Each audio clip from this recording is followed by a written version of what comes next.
Welcome to the first episode in an old season of Amazing Race Recaps from Reality TV Warriors. My name is Michael Harmstone, and joining me as always is the Canadian who likes to think outside the box, accompanied by hand actions, Logan Saunders. Good afternoon. And the lady who frequently tells her husband not to fuck with the man, Michelle Pearce-Donovan.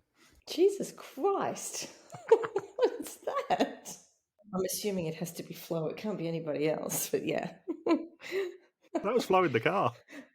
Basically, my tactic is anytime you join us on these podcasts, I'm probably going to give you a Flo quote, just because Flo is amazing. God. And the first question I have to ask is, this was Logan's choice of the season, so why did you pick this one for us to do as the first Tarstorian? Why this season? Because it has the most nostalgia for me of, other than probably season 2 of the American version of them all, I think these are like the two seasons that have the most nostalgia for me in terms of the reality TV universe, I would say. And it's been 19 years now since they filmed this season.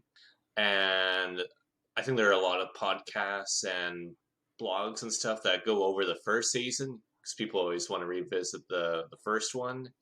And then, of course, a lot of those people are going to maybe do the second one, but I don't think anybody's going to make it to season 3 for nostalgic purposes. So it just seemed like a good season to experiment this with. And also, more importantly, we're just not acknowledging the existence of American Mole anymore. It's dead to us. After it went on Netflix, it's dead to us now. We don't care anymore. I have to say that since I don't remember everyone on every race like you guys do, I was just writing down the teams as they came on and I went, Jesus, this is a stacked cast. Like, it's all the old names that everyone talks about. And I'm like, oh, I didn't know they were all together. It's an absolute murderer's row of contestants, this one. And it's 12 teams, and it's not like... Because whenever anybody's been exposed to 12 teams over the past decade or so, there's always some sort of twist that knocks them out even before the first pit stop. In fact, the American version, this will happen multiple times whenever they decide to have 12 teams again, after season 4, that is. But here, this and season 4, they're going to do a proper 12-team format, not screw anybody over with some sort of unfair twist, which also knocks down the number of non-elimination episodes, which is really good because after the first 2 seasons, there were a lot of complaints of, oh, they do so many non-eliminations in each of the first 2 seasons. Plus, this is before there'll be non-elimination penalties. So it's just these episodes that are viewed as a waste, like absolutely not even a speed bump, nothing. So the fact that we get one less non-elimination episode 2 and one additional team, I think made a lot of people happy at the time. Well, the good news is the non-eliminations this season are not going to be controversial at all. Everyone's going to be super happy with what happens in every single one of them. Yeah, that's the other thing to point out too before we start is that what's crazy is that the first 2 seasons had a very rigid non-elimination format. You knock out the first half of the teams who you view as who production presumed would be weaker would go in the first half of the season. And then once you get down to 6 to build up that suspense, you'll alternate between non-elimination, elimination, all the way through to the end of the game, including Final 3. People forget about that, but once upon a time, we had non-eliminations at Final 3 that were probably viewed as some of the most boring episodes ever. Just because everyone knew, like, well, no one's going to go home and no one's going to get penalized or anything. And they pretty much have to be equalized for the most part before they go to the final destination city. So what's the point? But here in season 3, not only is there going to be one less non-elimination, but it's going to be the first time where they don't alternate non-eliminations at the end of the game. So it's the biggest twist they do for the whole season, which is kind of funny to think about when you think of the twist they try every season now. Like, there's not going to be head-to-head, there's not going to be express passes, intersections, march for elimination, U-turns. Yeah, I guess that would be the big one. No U-turns or anything.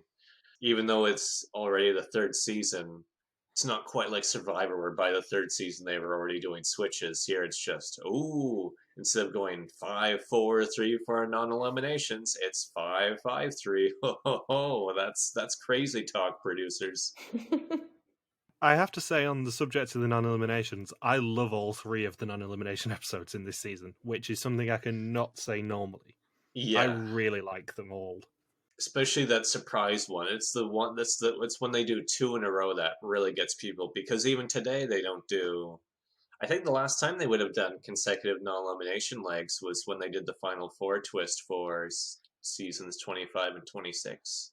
So people tend to forget that too, that once upon a time they could do back-to-back non-eliminations, and this was the first season to do it, and one of the few ones that did it. So where do we begin? Not California or New York, surprisingly.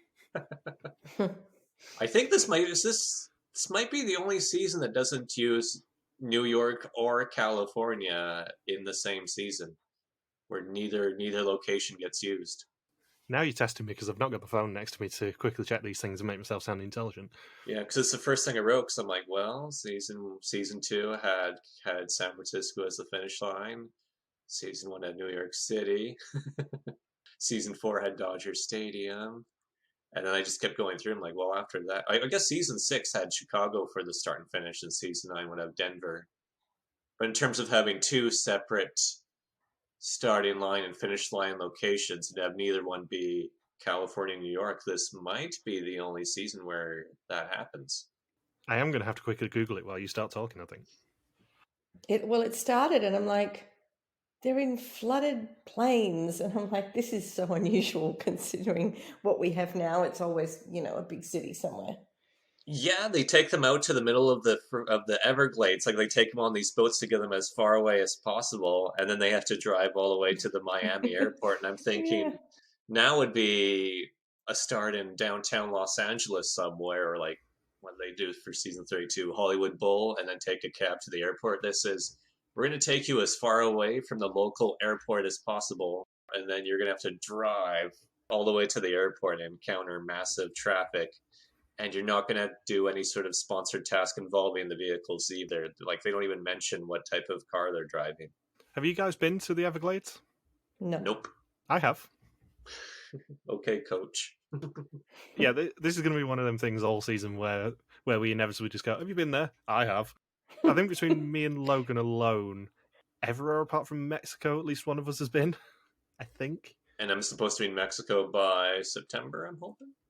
Yeah. Wow. By the time that this comes out, there is a very real chance that Logan could be in Mexico already.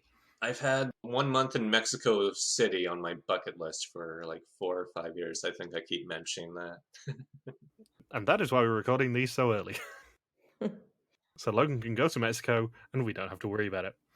And one thing I like to point out is that there aren't any, even though we have Derek and Drew as models, there aren't any real actors or recruits, as far as I know, for this season. Much like seasons 1 and 2, this is as ordinary as you get for a cast. These are quote unquote real people. Just on the point we were discussing, this is the only season that doesn't touch New York or California and starts and ends in different places. Different. And what's great about these early seasons too is that the rules aren't super duper refined, because that's the downside of any reality show, really, is that when production goes through an experience that they don't like, Michael and I have been talking a lot about this, about season 21 as I've been blogging it, is that when you have to keep refining the rules based on things that happen, that the race has to play out in a very linear and repetitive fashion. That has to happen. I think that's just an inevitability. So one of the good things about going back to an early season like season 3 is that weird things are allowed to happen because rules aren't refined over and over and over again. So things that people have forgotten about, like you're going to see people even in the first episode pay money to have locals take them to the pit stop. That's a rule that's going to be gone by the end of the first All-Star season. They're going to get rid of that. And then they're going to be given cars where replacement cars can be a frequent thing if they want it to be. Like, even within this first episode, we're going to see the provided cars break down multiple times through no fault of the teams. It's something we've brought up on Hunted a fair bit in the Series 1 rewatch as well, is the lack of rules in Series 1 especially, and especially compared to Series 5. Because I think it opened my eyes a lot. Weirdly, we're recording this, 5 days after we spoke to Rob, which should have come out about a month before this now. But it was really interesting to listen to what Rob was saying about how Series 5 ran, and in terms of there still aren't that many rules on Hunted.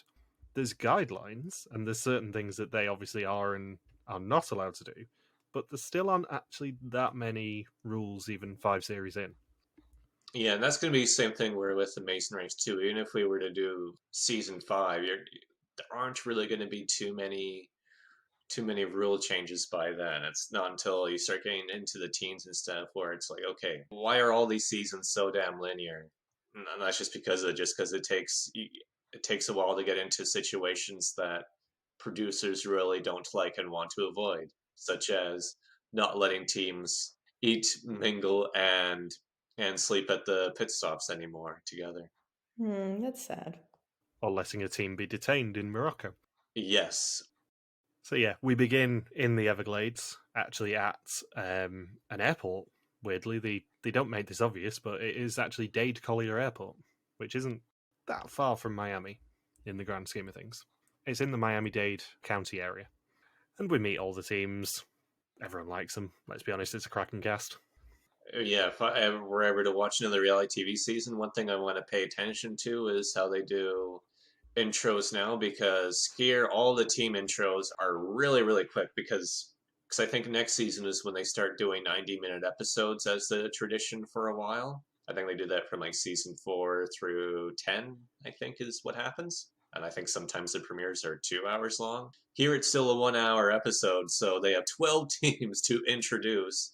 And since they do it all before the starting line, as opposed to now where they just sprinkle it throughout the first episode, it's like, boom, here's Heather and Eve. They're going to have 3 quotes, move on to next team, 2 or 3 quotes, boom. Dennis and Andrew, boom. Like, and you're not going to really make one team have a longer intro than the other team. Everyone gets pretty much an equal amount of time. It's not even like season 21 where Caitlin and Brittany get 2 seconds, but Amy and Daniel get 45 seconds for their intro.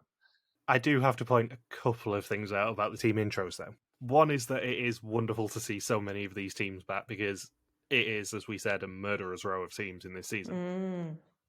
2 is the fact that we get Flo and Zach talking about this being the first time that they're both single at the same time, and it could be a test for their relationship, and then they immediately follow it up by doing Derek and Drew. It's a brilliant little sneaky editor's joke if you know what's going to happen this season. Especially when Derek's exact quote is, Drew likes to talk to people, especially if they're female. And then Drew's like, yeah, flirting is absolutely a strategy I tend to exploit to get far.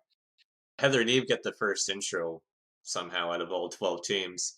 Like, oh, everyone's going to look at us and see the attractive female and think, oh, they must be ditzes. And then, what was it, Eve says, we're very intelligent. We're going to play into the whole helpless thing to get guys to help us. And then when you think of the first airport scene, and then what happens during the Portugal self-drive leg, it's like, oh boy, this is really setting them up for something special. And of course, the iconic Gina and Sylvia quote, "Fear no man, be terrified of a soccer mom." Yeah. Oh, earlier all-female teams on the Mason race. I know during this season that we're obviously going to say a lot about certain teams, not mentioning names, Flo and Zach, Ken Gerard, but I think I'm probably going to be mainly championing Terry and Ian this season. I love them so much. I'd forgotten how much I love them in this episode. Ian is just an absolute delight, and Terry is just an absolute delight, and they're going to start annoying people from next episode, and it's going to be delicious. Yeah, what's funny is this episode you think, oh yeah, this is when people at home were really thinking that Terry and Ian were both kind of jerks, especially more so Ian. And it's like, well, first 2 seasons, the older teams were never competitive.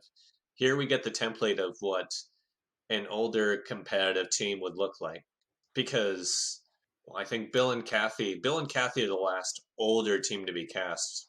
During my season 21 Tarstorian blog, James and Abba were one of the oldest teams to get cast over the past 10 years.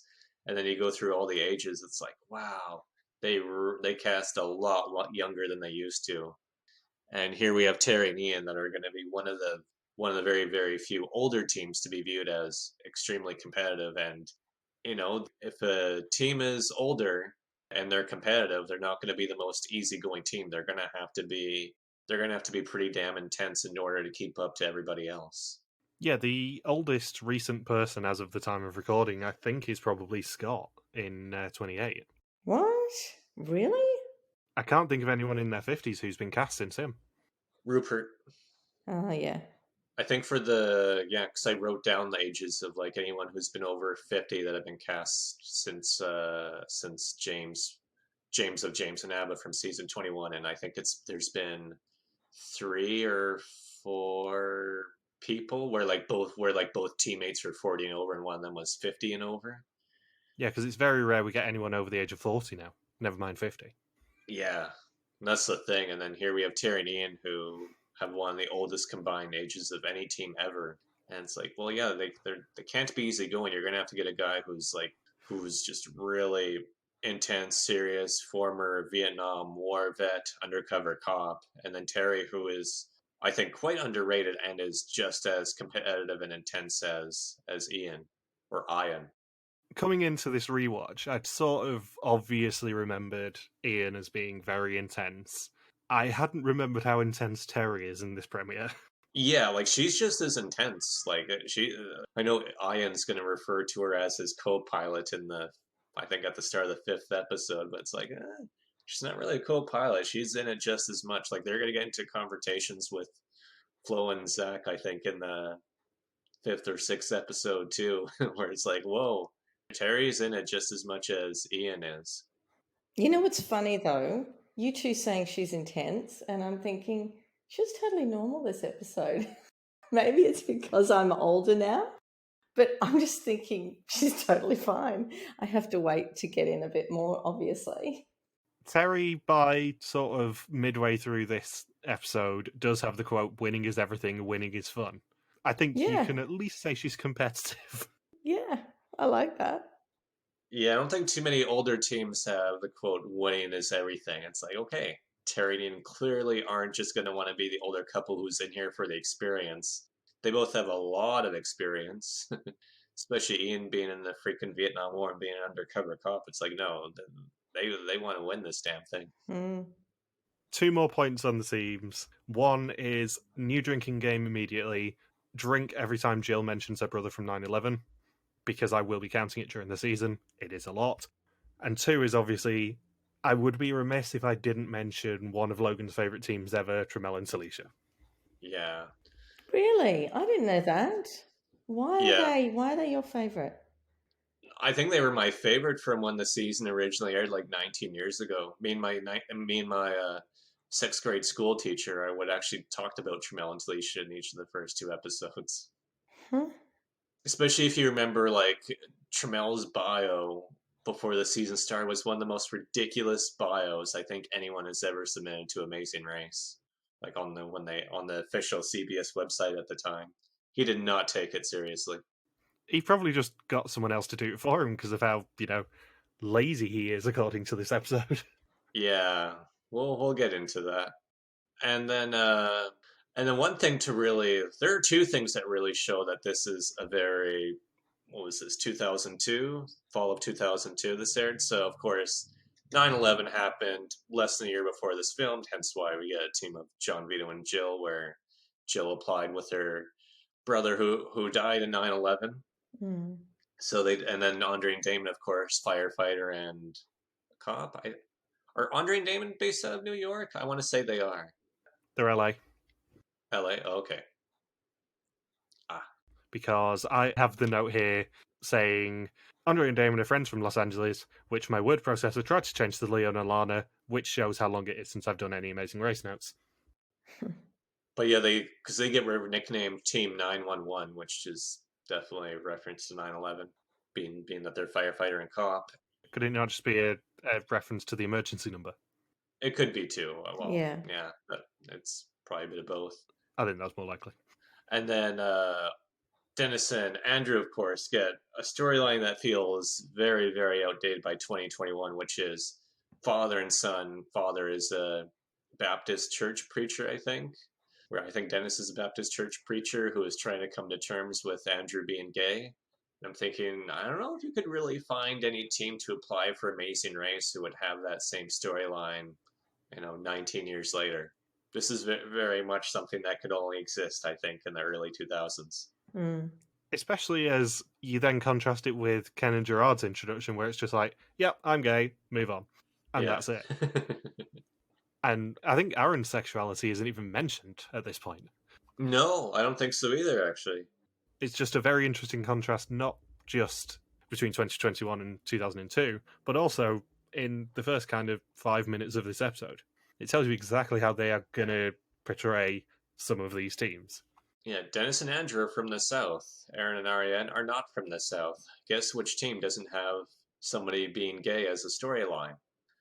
Of course, this is just a 1 hour episode, so as we said before, we get a lot of these very, very quick intros and very memorable intros, really. We also get Michael and Kathy being I think they were the first long distance dating couple too, so we get that. And then Talisha referring to Tramel as a genius who doesn't put any effort into anything, but Tramel says it's more efficient because when they have to be competitive, he's going to go really fast, but that's not going to play out too well this season. Ken and Gerard have one of the most memorable intros, and Gerard does most of the narrating with their intro and leading the whole contrast between the two of them. Gerard is Republican, Ken is Democrat. Gerard is straight with kids, Ken is gay without. That intro is probably one of the best ones we've ever had. And we get a noticeably younger Phil, who knew that guy would age over the course of 19 years, especially him having a bright blonde hairstyle, which I don't think we're going to see for too many more seasons after this. And a necklace. Yes. Yeah, he's almost, his hairstyle is almost like you would see that of a guy who missed out on being in a boy band. And then, of course, we get the classic Terry and Ian head turn in the actual intro, which I have to point out, although we don't see it for a few minutes. It's delightful. I know we talk every premiere about the iconic head turns and how no one has ever done it better than Terry and Ian, but nobody's ever done it better than Terry and Ian. It brings me joy every time I see it. I know, it's like, there's the head turn, there's the goddamn head turn. It's just so brilliantly emblematic of Terry and Ian because it is the world's most intense head turn. I'm going to have to watch it more closely now. I think even Mario Lanza, the Funny 115, brought in the Terry and Ian head turn multiple times. Because it's not like the intros we see now in all the seasons where they like to have teams who are trying to be playful with the camera and try and be more and more playful with the intro. It's like, no, Terry and Ian did that head turn completely synchronized, and they weren't trying to make a joke whatsoever. Like, that is completely their personality. Is it a head turn straight into blue steel? I'm going to have to watch. I don't know how to describe it, honestly. It's something you do have to see to believe, but it's just delightful.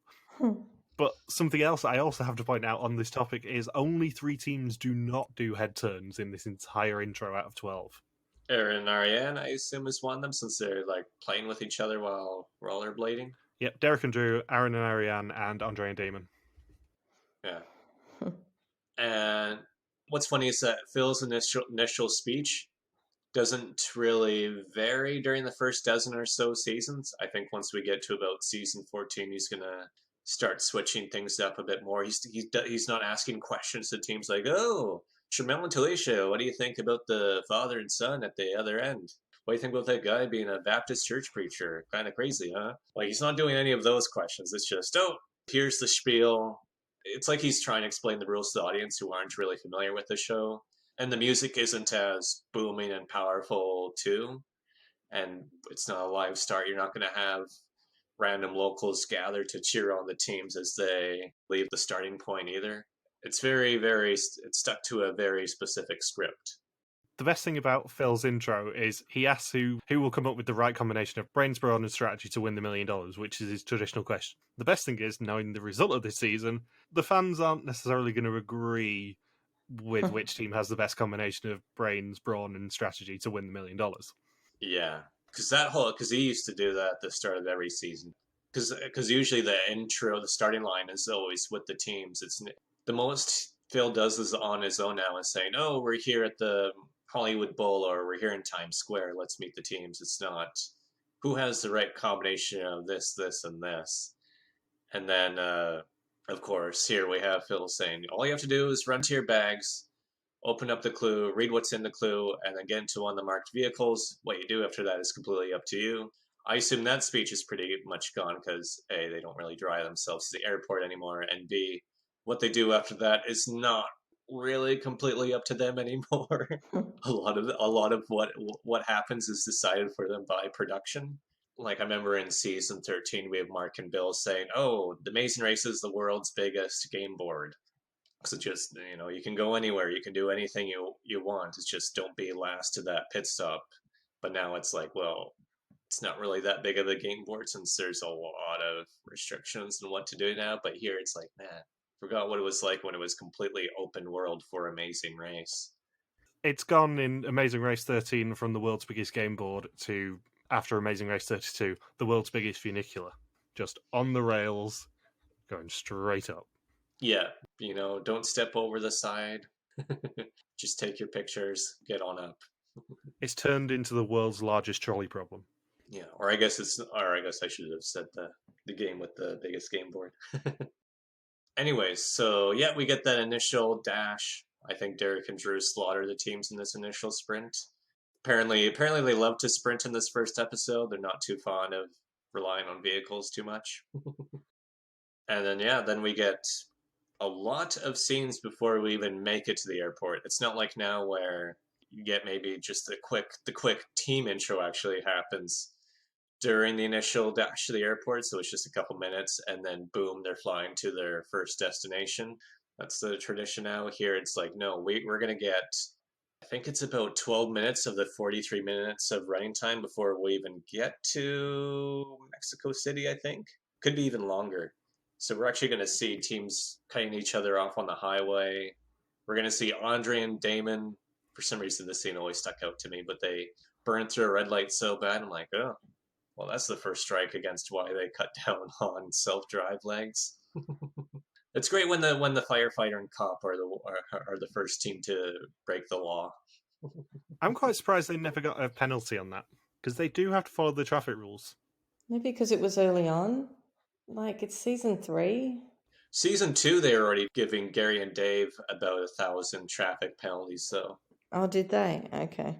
They got 3 penalties, at least 2 for sure. At least 2 penalties in season 2 just for speeding. That's what happened to Gary and Dave. So on the next leg, they're like, well, Gary and Dave actually start this leg like 30 minutes later because they sped for almost the entire leg. I wonder why some of them were caught in traffic on the way to the airport and some weren't. Because they all left at the same time. It's not as though, well, when 15, 20 minutes can make a big difference with traffic. I found it really strange. Some were caught in a lot of traffic. I'm guessing some teams were pulling over for directions or taking different routes or turning off of the highway at different times. So I think, if you took the wrong road, maybe you end up on the highway with hundreds of cars, or it aired out of sequence where the earlier teams did run into traffic. But I guess when you have 12 teams in a 43-minute episode, 43 minutes of running time, I guess you can't show everybody being just stuck honking at traffic like, God damn it, I just want to get to the airport. Yeah. And then, we actually have to see teams try to figure out how to get to the airport. And we get the first sign that Tramiel and Talisha might not be doing too well, where Tramel's like, oh man, Talisha, you're not doing too well. This team is so lucky to have me. It's like, oh man, Tramiel, is the team really so lucky to have you? And then, of course, we get the first Flo F-bomb because Heather and Eve behind the wheel is surprisingly effective in this leg. It's not the first time that Eve is going to piss off another team with her driving skills, but in this case, her driving skills were actually good. and was able to overtake a passive Zach. She didn't have much room, but she just pulled right in there to, get that 2-second advantage on the road. I mean, is there a better introduction to Flo than her swearing at Eve's driving? I'm not sure there is. It's like the first really memorable quote of the whole season that I think people remember is, Zach, what the F is this? Go as fast as they're going. I do have to say, I do love Flo. Flo is amazing. And I am just teasing her in this episode. Because we're going to get on to her being the banner for this episode, I think, fairly soon. What's funny is that I think this is the angriest we see Zach the entire season, because he does actually honk at Heather and Eve and gets noticeably frustrated. Like, the situation between him and Flo is going to be an extreme. You think, man, Zach is so patient. He's not really reacting at all, or he just demonstrates minor frustration. But here he's ready to flip off Heather and Eve. And I'm thinking, I tend to forget that the angriest moment Zach had was just in the first 10 minutes of the season. And then he's like, well, I guess this is what I'm in for. I better just be calm about it for the rest of the time. And then we actually get a proper scramble for teams to book their first flight to Mexico City, where it's a 7-5 split, meaning 7 teams are going to be on the first flight, 5 teams are going to be on the second flight. It's not going to be like season 27, where it's going to be 1 team on the first flight and 10 teams on the second flight. What a weird twist that was. That didn't work out. And the 2 flights arrive in Mexico City 1 hour apart. On the flight thing, I quite like how sneaky this split is, because they make sure it's a 7-5 split, and then when we get to the buses fairly soon, they then split them into 4s. So that means that whoever is the fastest of the last flight immediately gets a 2-hour head start on everyone else. Yeah, I like that format too, when they divide them up on the Hotel Cortez Mexi Mini charter buses. I just think it's quite sneaky. Yeah, that's what they like to do in the earlier seasons too, is that you'll have the first flight division. I think in some seasons they're going to divide them up between 3 flights, I think, to the first destination city, where it's going to be like a 4-4-3 split. Yeah. And then once they get there, they always get that first charter sign, and that splits them up again. And then that's how it is for the rest of the leg. I think this is going to be the standard rule of practice for at least through season 7. I think season 9 they had those helicopters. So yeah, probably the first 10 or 11 seasons or so, this is going to be the way it's going to go down. It's definitely not like it is now. And we've already gotten so many character scenes, and then even in figuring out which of the 2 flights to go for, we're going to get more character scenes. We're going to get Andre and Damon, who go underneath the line to cut ahead a bunch of teams, which, again, it's like, man, the first team who really break the law first with going through the red light, and then they break through very basic airport etiquette, like cutting in front of everybody else by going underneath the line. And Aaron's like, who the hell are these guys? So that's how it's going to be played, huh? And then I don't think people are really aware of this at the time, but I bet you this has to contribute to why Andre and Damon have a really, really tough time with finding teams who want to align with them. In fact, it's going to get so desperate for Andre and Damon that they have to pay to be in an alliance. They actually have to pay teams money to be like, hey, can you align with us? I mean, they don't make the best first impression to any of these teams. Yeah, because Derek and Drew were the ones who noticed them burning through the red light, and then Aaron and Ariane are the ones who noticed them sneaking through not really sneaking, I think it was pretty blatant, but going underneath the line. I'm thinking, word must have gotten around at the airport there as to what happened. I think if there's one rule that Amazing Race 32 taught us, it's try and be nice to people for the first couple of legs, because it could get you dragged to Final 5.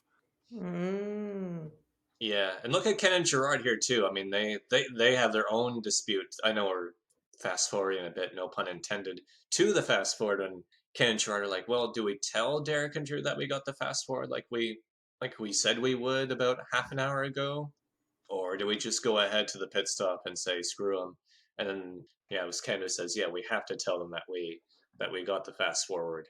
And I think that's going to really pay dividends for what starts happening in leg 3 in terms of alliances. That's the thing, though. Did they have anything to lose by telling Derek and Drew they'd got the fast forward? No. No, because they were gonna get first no matter what. The one benefit for them that could have happened is they made Derek and Drew dick around so long at the plaza that they missed their bus. But was that likely to happen? Probably not. And they would have inevitably let Derek and Drew catch up with the other two teams on that bus. Derek and Drew then probably power through a challenge and come back to bite them. Yeah. Mm-hmm. And then it's funny, Terry and Ian's rationale for picking the flight that has the later departure time, why they chose the Air Mexico later flight, because I can't believe this actually happens, but Ian says, well, we should fly Air Mexico because for our honeymoon, we flew with Aero Mexico. And then Terry jumps in and says, that was 20 years ago, Ian. How do you even remember that? And would the airline still have the same rule for who takes the direct flight 20 years later? Where it's like, yeah, Aero Mexico is going to be better than American Airlines because of what happened on a honeymoon, because based on what flights you took on a honeymoon in 1979. I love how she just can't remember. Yeah, she's like, I don't even remember what airline we flew with.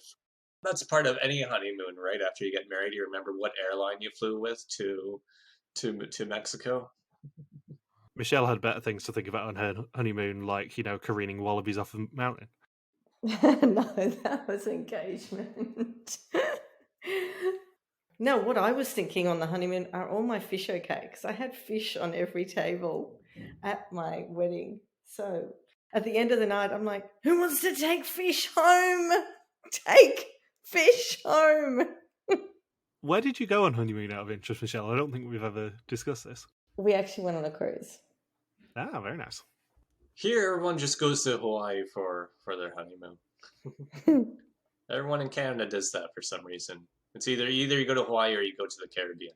Yeah, well, that's easy. They're just easy spots, yeah. They're close and they're cheap. Well, Hawaii's not cheap. It's cheap to get there, not cheap once you're there. So anyways, it's better if I just say who's on the second flight. So the second flight is Tremel and Talisha, Gina and Sylvia, Terry and Ian, Ken and Gerard, and Derek and Drew. So we're going to get a lot of the really important teams, a couple not so important teams on the second flight. And then the first flight is everybody else. Just because there's 12 teams and so many damn teams to go through. And when they land in Mexico City with the first 7 teams, Flo and Zach are already fighting over how much money to spend. Zach tries to get away with paying the taxi driver less money, saying, what? We don't have 400 pesos. And then Flo's like, don't fuck with the taxi driver, Zach. Please just pay him the full fare or he's not going to take us, or rather, he's not going to take us as quickly if he doesn't think he's going to get that much money from you. On the subject of the flight, I think this is one of the shortest first leg flights we've ever seen. Mm. It's a smidge over 3 hours, the flight. Oh, in terms of actual distance, I thought you meant in terms of their time. Like, I don't know. I think it's pretty on par, except for the 90-minute episodes. In terms of actual flight time, it's a very, very short flight. Yeah, because, well, it's just Miami to Mexico City, yeah. That's probably why they chose Miami as a starting line. It's like, well, if we're not going to do this in California, New York, and we're going to make Mexico City the first destination, probably easiest spot to pick is the city in America with the highest Spanish population or the biggest Mexican population. The first flight departed at 1:40 p.m. Miami time and landed at 4 p.m. in Mexico. Mexico's an hour behind. Yeah, and then the second flight landed at 4:47, if I recall from the episode. We didn't mention the begging at the airport for money. We don't see that. Oh shit! Yeah, nowadays. I did have that note in there. Over $50. They did so well. I think they got more than 50. Did we? Yeah, because when they were kind of like 45, 50, here are the ones. And I assume they would have just gotten $1 here, $1 there from quite a few people too. That's not allowed anymore. That's definitely a rule change that happens pretty damn fast. I think that rule change comes in effect probably by next season. I don't think this went over too well. They're like, maybe we shouldn't have teams use their sexuality to try and get money from locals. I liked it. I was like, go girls. Well, I guess we had the non-elimination penalty where teams had to beg for money. So I guess technically you would say this rule would be gone by season 10, where they weren't allowed to beg for money under any circumstances. Or who knows, maybe even by season 4, they said you can only beg for money if you have no money left. Blake and Paige definitely begged for money at the airport in season 2. They had the infamous sign written up on a piece of cardboard saying, "We are on a CBS reality show. Please give us money," because we're not given enough by the production crew. And then here we have Heather and Eve saying, well, we have $100 for this leg. It's probably be good enough, but can you just give us some extra cash, please? And I'm sure producers are like, we do not want this to become a routine thing. We only want this to be like a special twist in the future. So that's Heather and Eve's other big introduction to the audience. I think it stirs up a lot of negativity for the audience. Like, oh, here's the young all-female team who are using their looks to try and get ahead. That's definitely going to piss off a good chunk of the audience. And then Ariane's quote seems to use what goes around comes around, because I think she says it about Andre and Damon going through the whole line. And what's funny is I think in a couple episodes she's going to say what comes around goes around. So she's not even going to be able to figure out how to properly use this quote in a couple episodes from now. But for some reason it's her go-to quote. And yes, now we're in Mexico City. And they have to find the Angel of Independence, which is a big landmark there, one of many, many landmarks in North America's largest city. And if you're looking for the answer to the trivia question, who was the first team to find the first clue box in season 3? It was Aaron and Ariane of all teams. And they open the clue and they find out that they have to find a guy named Pablo, one of over 21 million people in Mexico City. And there's a picture of him in front of the distinct landmark, which ends up, I think, being one of the cathedrals, or the cathedral in Zocalo Square. And they got to find this guy. And surprisingly, Mexico City's population is still at about 21 million people. It's officially listed as 21.8 million people, making it still the largest metropolitan area in all of North America. So 19 years later, it still holds that title. I'm surprised the population didn't grow even higher. Yeah, that's weird. I guess there's only so many people you can fit on that plateau. Yeah, it's a fun history as to how that city was built. Anyways, the second flight gets in, and then this is where we get Terry's quote of, "Winning is everything. Winning is fun." And I think to make the first clue in Zocalo Square just a bit tougher is if the picture of Pablo is a bit more zoomed in. I think that would have been more amusing. Be like, well, this could be any place. Do we seriously have to search through 21 million people for this one guy? But this isn't Race Across the World, so they're not going to make things impossible like that.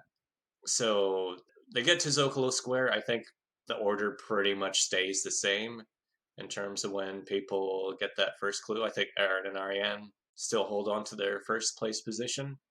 In fact, I don't think there's really any variation to when teams get to Zocalo Square after they get to the Angel of Independence. Then they find out, oh, it's the classic season premiere tradition of go sign up for this charter boat / bus / plane. You'll divide amongst three charters, 4 teams on each. You'll depart 2 hours apart. And as we said earlier, this means that even though there's a 7-5 split between the flights, that means the first team from the second flight will be able to sneak onto that second charter, unless the team really, really screws up with finding the Angel of Independence in Zocalo Square. And what's funny is when I think Aaron and Ariane, they're also first to sign up for the charters, that the lady behind the counter said, "What time do you want to depart in the morning on the bus?" And I'm thinking, you think they're going to choose the 10 a.m. or noon bus? I think they're going to choose the 8 a.m. bus. I don't think you really have to ask them. I don't think a team is going to be thinking, oh, no, I really need to sleep in. That was a long 2-hour flight we took early this afternoon. Definitely put me on that 10 a.m. bus. Maybe she just thought that Terry and Ian were ahead and that they were likely to go for the safe option and go for a later bus just to be safe. 2 things. We don't see that very much now, where there's 2 hours between the buses, because they like to keep them closer together. Am I correct in thinking that? Yeah, we don't usually see them do charter buses anymore because it stretches people too far apart. Yeah. And this is a trivia question. I want to know, because we heard the infamous line, rapido, rapido. When was the first time rapido was used in a non-Spanish speaking country? I thought one of you would know. obviously this is a Spanish-speaking country, but it just came up and I thought, oh, when do they start using it in other countries? I'm gonna guess probably they would have. I'm sure some teams would have used it in the Brazil leg of season 2. Oh, got that early. I would Okay. think so, because I'm sure because there is a fair amount of people in Brazil who do speak Spanish, and Spanish and Portuguese have a lot of overlap. Hmm. I would assume so. I'm trying to think of season 1 if it would have been used at all, but I'm trying to think of the route if there would have been an area with maybe France. Oh, God. I could see that happening. Or maybe in New York City if they had a Spanish-speaking taxi driver at Oh, yeah. towards the finish line. But yeah, I would say the Brazil leg in season 2 would definitely be a good early example than this. Hmm. It seems like something Tara and Will would say. Anyways, yeah, the buses are 2 hours apart, so that means the day is going to start 4 hours after the first bus, which I think is even more surprising for people to see today, because most legs of the Amazing Race are typically done in 4 hours. So if that were to happen today, you would have teams already done their whole leg by the time a third of the teams have even started. Hmm.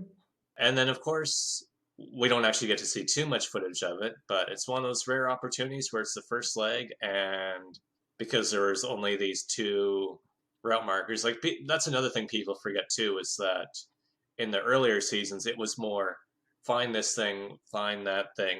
It wasn't really so much about tasks being always the focus point of each episode. I think that's a major thing from the earlier seasons. Like, yeah, we're gonna make them do 1 or 2 challenges each episode, but some of the detours or roadblocks are very well going to be just look for this location or just do this thing in a very limited area. It's not going to be like, say, a dozen seasons later where people are going to be reviewing episodes based on what the tasks are, or we're going to see a lot more footage of the tasks. Like here in this episode, we just get the one task, which was the detour of skydiving or Guy in the Donkeys, and we're not really going to see much footage of each detour task in this episode, despite it being the only task. And in the next episode, I think it's going to be a similar thing too, where the footage is going to be focused a lot more on the journey and the adventure aspect of it, which I personally prefer about Amazing Race a lot more, rather than, let's focus on this ditch vaulting, which all teams are going to do within 20 seconds. So you're going to see every second of this footage. It's almost like you've just recapped the Netherlands leg of 21. Yeah. But yeah, I can't help but point that out too, because that's a big deal about the earlier seasons, is that they didn't really focus on too much footage of the actual detours and roadblocks. Like, they weren't pushed out per se, but it's not like, oh, we're going to see teams suddenly get on this plane, 2 seconds later they're in a cab, 2 seconds later they're at the task. Now let's spend 10 minutes at this task. That might not be the most exciting thing to watch. This was focused a lot more on the relationships in the earlier seasons. Oh, I forgot to mention, before we got on the buses, we saw teams brushing teeth, like getting ready. It was really weird. It's not normal. Yeah, oddly enough, people don't realize this, but people do brush their teeth. Unless you're Andre and Damon at the start of the next episode, in which case you don't even get to brush your teeth in the morning because you sleep through your pit start time. That's another thing that we're not really going to see happen. I think Andre and Damon are going to be the last team for a while that sleep through their pit start time. I think it might happen once or twice more in the earlier seasons, and then we haven't heard anything about teams sleeping through their pit start time now, and I can't even think of the last time. I mean, contrary to popular belief, watching people root around in their mouths could be unpleasant. As they say in season 14. And we get Gina and Sylvia's big scene. Oh man, this is the winner's edit for Gina and Sylvia. We see them go into a grocery store. We see them shop for a couple things. A little girl runs up to Sylvia. Gina and Sylvia talk about how they miss their kids at home. And then Gina says, "We have to win. We have no choice." Like, oh, great winners quote, Gina and Sylvia. Let's check in on that in about the next 20 minutes. We have to win. There is no other option. Or we have to win, or at least get very close to it. And, one thing I did miss out on from when teams were at Zocalo Square is there was a boy who was clearly mugging for the camera when the teams from the second flight found Pablo. I don't know if it was Pablo's son or his cousin or whoever it was, but he was certainly mugging for the camera. Contrast that with Derek and Drew's experience with their taxi driver at Zocalo Square, and it's a different type of mugging, potentially. Yeah, luckily the taxi driver wasn't trying to sell their passports and possessions on the black market. And we get a very interesting format. Believe it or not, once upon a time in the Amazing Race, they had a fast forward on each leg of the race. I know I mentioned this a few times, but one of the reasons why in the first ORG, or the first online reality gaming series I played in, why the host gave up on Amazing Race was after they stopped doing the weekly fast forwards, because at the time, and I think still to this day, was the most strategic component of each season was figuring out when to use your fast forward, because there would be, I think there were 11 fast forwards offered every season.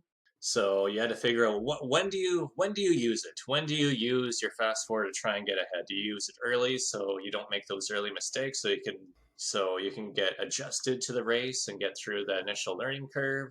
Do you save it for later on so you can survive the final 5 or final 4 elimination leg and just hope you don't get eliminated early on? Do you time it so that you don't have to compete against another team to go for the fast forward? Like, there were a lot of layers of strategy to the fast forward in these first 4 seasons, which is really welcoming to see again, because I'm still upset this hasn't been brought back. In principle, would you go for a fast forward early or leave it? Well, I guess in this first leg, it depends on, because this is interesting about the timing of the fast forward, is teams didn't get to decide about whether or not to go for the fast forward until they had already picked their charter bus. So the surprising thing is that only 2 of the 4 teams on that last charter bus go for the fast forward. It's like you have a 1 in 4 shot of being eliminated on the first leg. How do you all not try to fight for this fast forward?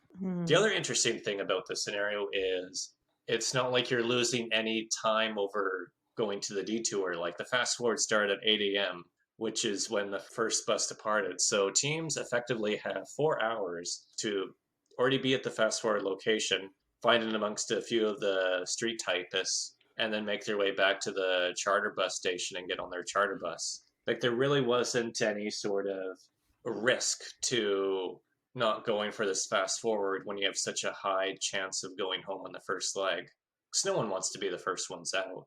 And yet it's just Ken and Gerard and Derek and Drew who go for the fast forward, and then it kind of makes sense as to why teams like Gina and Sylvia and Trammell and Talisha go home so early, and the fact that they're the 2 teams who don't go for this fast forward. So you already get a sense of who's more strategic. I think even if I was on the last bus, I wouldn't want to use up my fast forward on the first leg. But there's only 3 other teams, and then one of them's going to have the fast forward. So correct my statement from earlier. You have a 1 in 3 shot of going home. Yeah. Going home first on the first leg, which would really suck. So in hindsight, it's like, oh yeah, we have 2 teams going for the first fast forward, but it's like, wait, there's no real risk here.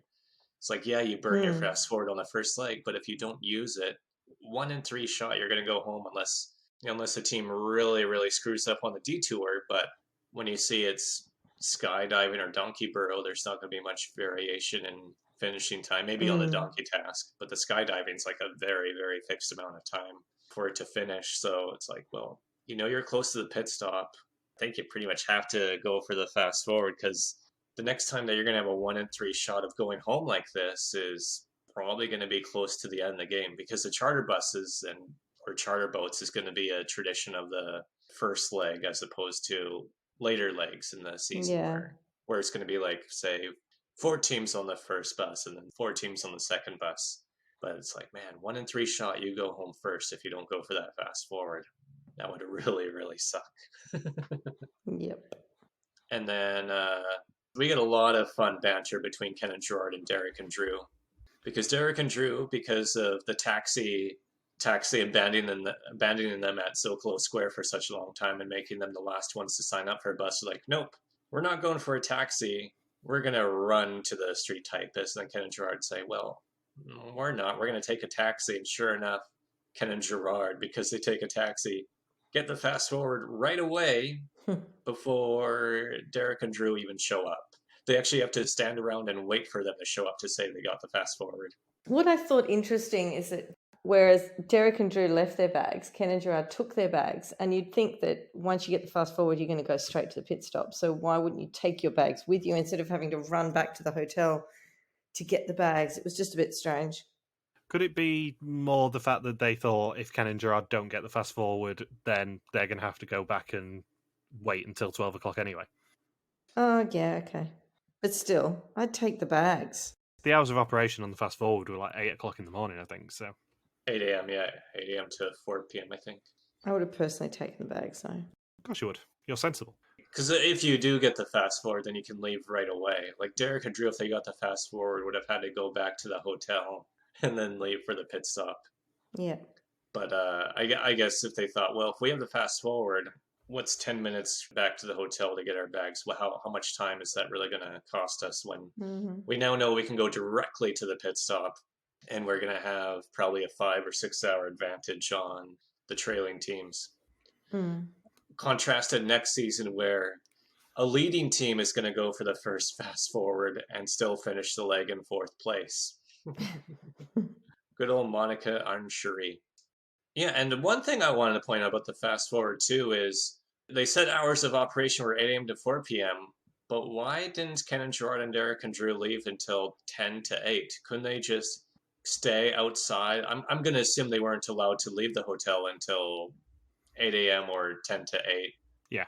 So I'm very surprised that they weren't allowed to just wait outside the plaza with the street typist and then just go in at 8 a.m. and run around. I'm surprised that's like, well, why would you, in a city of 21 million people, why would you wait till 10 to 8 to go to the next location? It was probably a mandatory rest period where nobody was allowed to leave until 10 to 8 because that was what time the first 4 teams were boarding their bus. Yeah, I assume that had to be the rule. Otherwise, it's like, no, they're not going to be that dumb. Derek and Drew aren't going to go back to the hotel and be like, oh, if only we left here at 7 and waited outside, we would have beat Ken and Gerard. And then we got the famous quote of Ken and Gerard seeing Derek and Drew, and then Ken saying, oh man, they actually sweat, those gods. And no wonder they started dating, because Drew has the quote, I don't think I have it in me to do this anymore. Drew was actually the first one to throw in the towel on this season, and it happens even before the first detour, just because him and Derek have had such a piss-poor performance over the first 24 hours. And then we get probably the most forgettable detour in forever. I have 5 notes total in this, 3 of which are the detour. Yeah. Wings or wheels?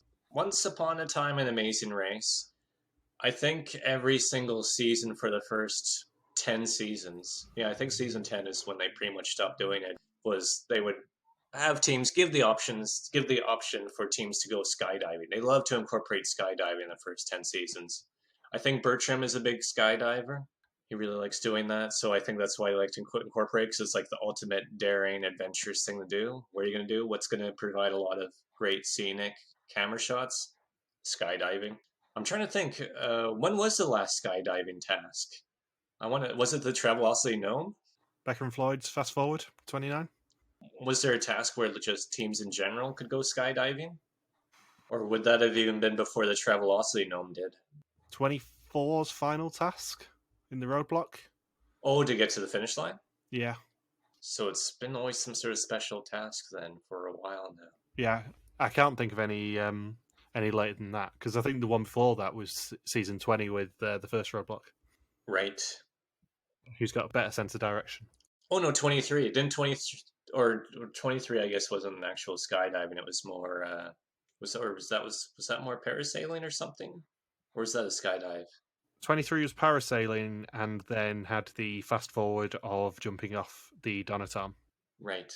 So yeah, here in these first 10 seasons, I think it was pretty much an annual tradition that they would do skydiving. And I know a lot of fans would complain oh, we see skydiving every season, so then production just made it a lot more of a rare thing. But here it's like, here we go, we have skydiving, and here you get to watch 8 teams, because it was the same thing every season. Oh, one team's going to be too scared to do it. Who's it going to be? We're going to cut to commercial, come back, and then they're going to do it anyway. Have you been skydiving, Michelle? No, I never would unless I had to, and it would be tandem, and then it's like you're committing suicide. No, awful. We finally found a challenge Michelle wouldn't do. After all this time, we have finally found a challenge Michelle would not do. Oh, look, I'd have to do it. I'd do it in tandem. Obviously, you don't have to do it individually, but I'd be terrified. Yeah, I would never do it. I might. I mean, I'd be absolutely terrified. So I was thinking about this yesterday. Like, would I go skydiving? I think I would, because I know how much of an adrenaline rush that would give me. You still need to do the Greece Canal? bungee jump. Yeah. Still need to do the Corinth Canal bungee jump. We still need to make that happen. Oh, no. And you do have to shout, "Love you, dicker cousin," when you jump. It's random. And then with this detour, I think everybody... Well, initially, Flo doesn't want to do skydiving. Believe it or not, she doesn't like heights. And then Zach and Flo get on the donkey, and then Zach's like, wait, 7-mile course with this donkey? That's not happening. That's going to take a while. So he makes Flo skydive. Lots of cursing, and that her parents are going to kill her for skydiving. Like, I know it's a really basic choice, and I know it's one of your favourite screen caps you used on the Tolstorian blog, but Flo's unimpressed face when she sat in the plane makes me giggle every time I see it. Because it's the epitome of the unimpressed face. She just looks so like, I can't believe I'm already doing this. I hate this show.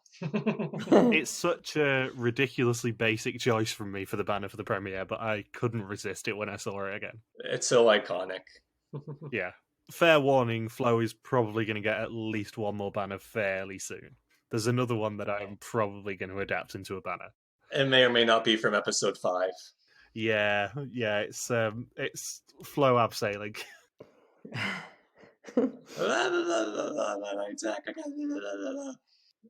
So yeah, Flo and Zach actually skydive, and then I don't think anybody who's listening to this is going to remember this, but on the official CBS website, because they were sponsored by T-Mobile at the time, T-Mobile had this weird thing that they released at the start of the season where they had a phone, and then for each button on the phone you could press to get this quick soundbite, and then Flo's soundbite was, they're going to kill me and they're going to kill Zach. That was the soundbite that you clicked on one of the numbers. And then the other one was Aaron screaming yes. I don't remember the other sound bites, but I just remember those two for some reason. So for some reason, this skydiving task is where T-Mobile decided to incorporate its sponsor on the official CBS website. Fun fact. And Michael and Kathy, this is going to be the start of their storyline of Michael doesn't want to do anything that's too fast or too scary, so him and Kathy are going to be the only team out from the first bus to guide the donkeys, which is going to result in Michael using pure brute strength to push the cart from the back. I have 2 donkey-themed notes here. One is that Heather and Eve falling off the cart will never not be funny. Because it is so sudden and so brutal. Yeah, because they're like, oh, is this going to take a while? Is this going to be too slow? And then Heather's like, we should go skydiving. Feather face plants. Yeah, we're skydiving. He put his face planted on the ground. My other brilliant thing about this is, in Phil's intro, he said that they have to use a map to direct a donkey cart driver over the 7-mile course.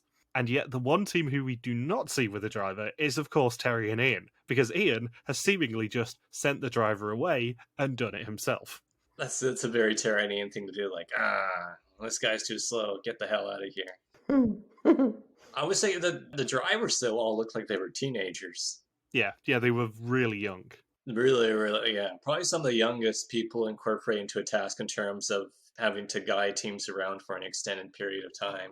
Like, there's a big contrast. Clearly, production wanted everyone to do skydiving because they said, you can either do skydiving, it's over quickly, you're done the detour, bam, you're off to the pit stop, or you ride in a cart led by a slow donkey, you have a map, it's 7 miles long, the donkey can't run or anything, and the driver doesn't speak English.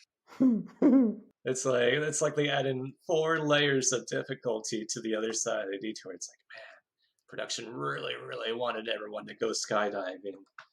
It's like, pick up on the hints. Pick up on the hints we're dropping here. And yet we still have 4 teams choose the donkey task over skydiving, which is really, really surprising. And 2 of the 7 teams do the skydiving very reluctantly. There is no way that Terry and Ian would have done the skydiving. Ian would not have wanted to relinquish control. Yeah. So that's what happens with the first bus anyway. It's all over and done with. And then, of course, the second bus is the one where Heather and Eve are the only ones to skydive.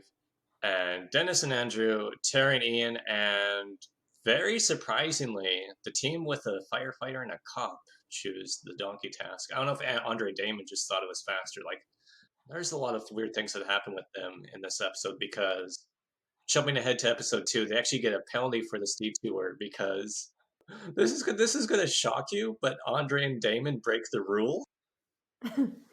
Yeah, they run a red light, they cut the line in the airport, and in this detour, they take an alternate course where I think they got a 70 or 80 minute penalty or something ridiculous. Wow. Yeah, because they get bumped down to, because I think at the pit stop they check in 7th. At the start of the next leg, they depart 9th. They get a 70 or 80 minute penalty, plus they miss their alarm for the pit start. God. So Andre and Damon have a very rough first couple of episodes that I don't think people really remember, despite them making it quite far into this season. But yeah, it's a really rough go where it's like, come on, Andre and Damon, just follow the rules, please. Otherwise, you're going to get thrown in jail. Production are probably thinking, what the hell are these guys on? Seriously, why did we cast them? Yeah. And Jill has some proper guns after the skydiving test. It's like, no wonder she got the nickname of Rambette. How have we not had anyone check in yet, by the way? Jesus.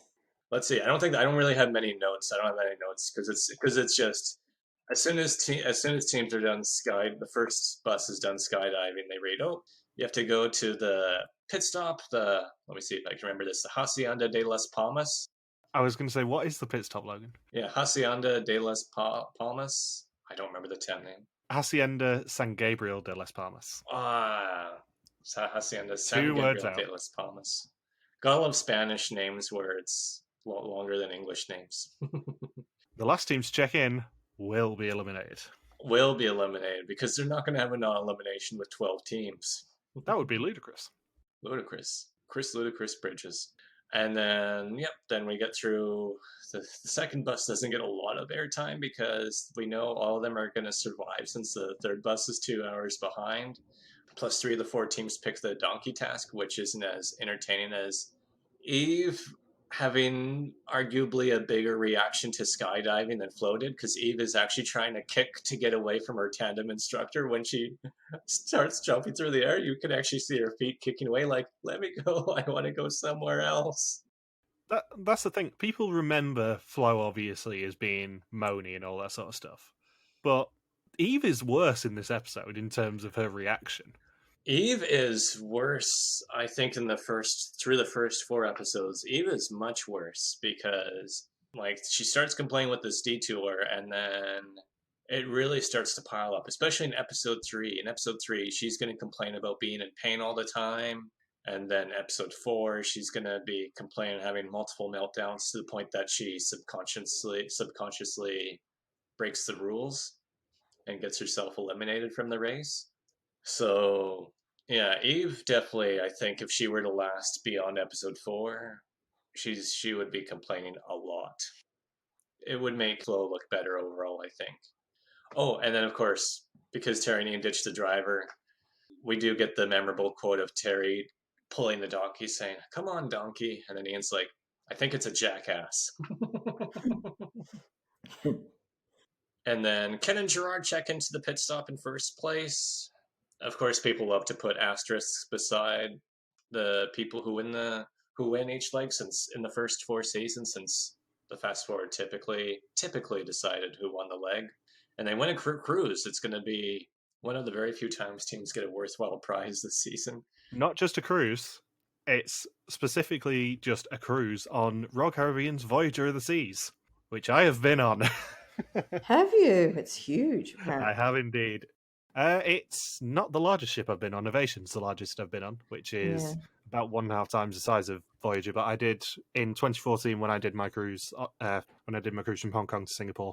That was on Voyager, and Wow. me and my brother absolutely cleaned up on the quizzes on that cruise. Noted. There is a pub on board that they did a massive pub quiz in, and as a team of 2, we beat all the teams of 6 and won the biggest quiz of the cruise. Of course you did. Of course we did. Did you do the quizzes every day? Oh yeah. And did you win every time?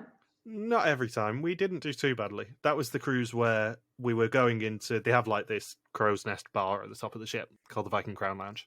And that was the cruise where we walked into the Viking Crown Lounge where they were doing a music quiz that evening, probably about 10 minutes beforehand. And we walked past this Australian couple, and I heard the bloke say to his wife, "Those guys have just turned up, let's just go to dinner because we can't beat them." That was the proud moment for me. I would think that. I would think if you're regularly winning some, I just look at it and go, "Tom, just get out of here. We just don't have a chance." Ovation was the ship where we had the That Has Been Noted lady, which I've told that story a few times on this podcast. But yeah, Voyager was the we can't beat those guys, let's go dinner incident. Yeah. And I think of the cruises that they give away for the rest of the season, I think I've been on about half of those ships. Fun. I like a cruise. So do I. I love a cruise. I miss cruising. And if you exclude Ken Gerard's fast forward, you could say Flo and Zach actually won this leg because they're the next team to check in. And then we get Aaron and Ariane. Michael and Kathy dominate the driving aspect for, I guess, on the way to the pit stop, because they certainly wouldn't have beaten the skydivers. They somehow get into the pit stop before John Vito and Jill, who, as we'll find out, aren't the best at driving. I think when Jill was driving, she complained that her car was getting very smoky, or the van was getting very smoky, so I wouldn't be surprised if there was unaired footage of them needing a replacement van or needing a push start of sorts, because I'm thinking, man, they must have either really sucked at driving or something unlucky happened, because why else would Michael and Kathy be able to sneak ahead in 4th place? But she was murdering that clutch. That's why it was smoking. Yeah. That's like I said, she has muscles. And of course, with 12 teams and 43 minutes of airtime in a season premiere, I'm going to guess there was quite a bit of useful footage that had to be dropped, unfortunately.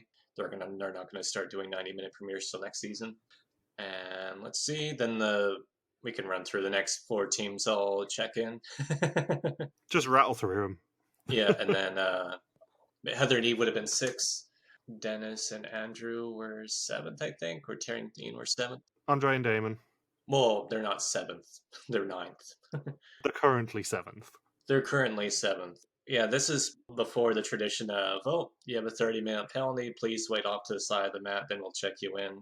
But for the time being, they don't even mention the penalty in this episode, because gotta love the earlier seasons in that regard. And then we get the last 3 teams on the last bus coming in, and no one's choosing the donkey here. They know they can't choose the donkey. It's not an option. It's like, nope, we have to skydive. Instantaneous choice for Gina and Sylvia, Tramel and Talisha, and Derek and Drew. And really, it's just a self-drive, dash to the pit stop with some unreliable vans. Tramel and Talisha, I should just call them Team TNT because that's the nickname they're going to adopt next episode for some reason. No, you've got to keep calling them Tramel and Talisha. Yeah, Tramel and Talisha. I want to have a personal editing count of how many times you've bugger it up.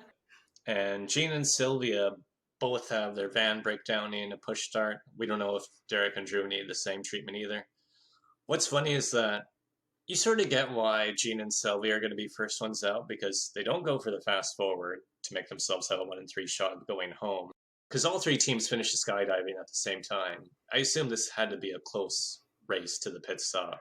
Because even when they leave the detour, Tramel and Talisha and Derek and Drew pull over to get directions from locals who are very close to each other. And Sylvia is looking at the map. She's like, oh, I'm still trying to figure out this map.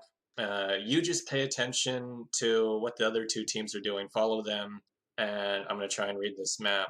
She didn't even say for Gina to get out of the van and to join them on getting directions. It was, let's just sit here, wait for them to pull away, and then try to follow them. So I'm thinking, are you really going to beat either of those two teams in a foot race? Probably not, guys. So it makes you wonder, because of production providing them with such unreliable vans and the fact that Derek and Drew weren't shown breaking down, it makes you wonder, if Derek and Drew broke down, would they have lost this leg to Gina and Sylvia? Did breaking down and needing a local to help push, did that make the difference? I don't know.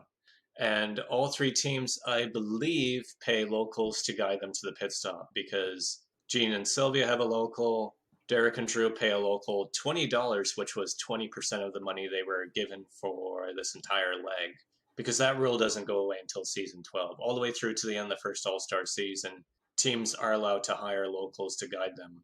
And even in this first episode, because we've got the bottom three teams like, well, we don't want to go home. We didn't get the fast forward, so I guess we're going to have to pay locals to guide us. Or wait, I don't know if Tremel and Talisha paid a local to guide them. Were they allowed to keep the money for the next leg? Yeah. Yeah, Carrie. Yeah, they didn't get any money taken away. This isn't Amazing Race Canada where they get money taken away at the end of every other leg, I think. And Tremel and Talisha are absolutely convinced they're last because they nearly drive onto a road that was freshly paved and see teams pass them on the road as they're trying to back out, and also break down their van in the process too, from Talisha slamming on the brakes so damn hard trying to avoid the freshly paved pavement. But yet, Tremel and Talisha beat both of the other teams and have perhaps the biggest celebration of any team ever to reach the pit stop, let alone be the 10th place team in a 12-team season. Honestly, I can't think of a bigger celebration like 50 seasons of The Amazing Race. And then we have Derek and Drew. It's all suspense. Are we going to have the young fit male models get to the pit stop first, or are we going to have the older all-female team get clobbered once again? What do you think happens? The young male models survive. They get 11th, saying, yep, we were the worst out of all 12 teams easily this leg. Gina and Sylvia ditch their bags, sprint to the mat, not a team in sight. And they did not win. They did have a choice, and their choice was to not go for the fast forward and guarantee that they were first ones out. And they said they did well. They did. I mean, I'm all for teams trying to lift themselves up when they get eliminated. Like, oh, well, that's okay. We really did well. It's like, did you really do well, Gene and Sylvia? Because I'm pretty sure you were last everywhere you went this episode. It's okay, you struggled. Good try. And that is the end of the episode. Jesus. Yep. It's an iconic one. Thoughts on Gene and Sylvia? We've heard them. Not much. Yeah, they were there. Yeah. It's a 12-team episode, and they have to set up so many storylines. It's like we get the one grocery store scene, and I don't know if they really got any other scene, really. They did badly. They're not a massive loss for the season. No, because they were just labeled as soccer moms. I don't think we learned they're soccer moms and they miss their kids. I swear those are the only two things that we heard about them, and we have to win quote. And those two things are so inconsequential. Yes, especially when you have everything happening with all of the other teams that are far more memorable in a 12-team, 43-minute episode. Yep. So you got anything else you want to say? No. I think you guys are eager to wrap this up. You're picking up on some subtle hints here, Saunders, that I am absolutely shocked. So, yeah, next time Mexico causes more breakdowns, Ariane loosens up and Terry and Ian sink. That's our next time trailer. Yep. I thought you said Terry and Ian sing. I'm like, that'd be interesting. It'd be interesting to have them do a karaoke challenge. That's not till Vietnam. So, thank you for listening to our Amazing Race recap. We'll be back next week to recap episode 2. Don't forget you can contact us on Twitter, Facebook, YouTube, or Instagram, where we are RTV Warriors, or you can email us and contact at rtvwarriors.com. Logan's on Twitter at LuxQuacky. Michelle is Bear3333333, and I'm MJ Harmstone. See you next week. Goodbye. Peace out and just chill till the next episode. God, I haven't heard that forever.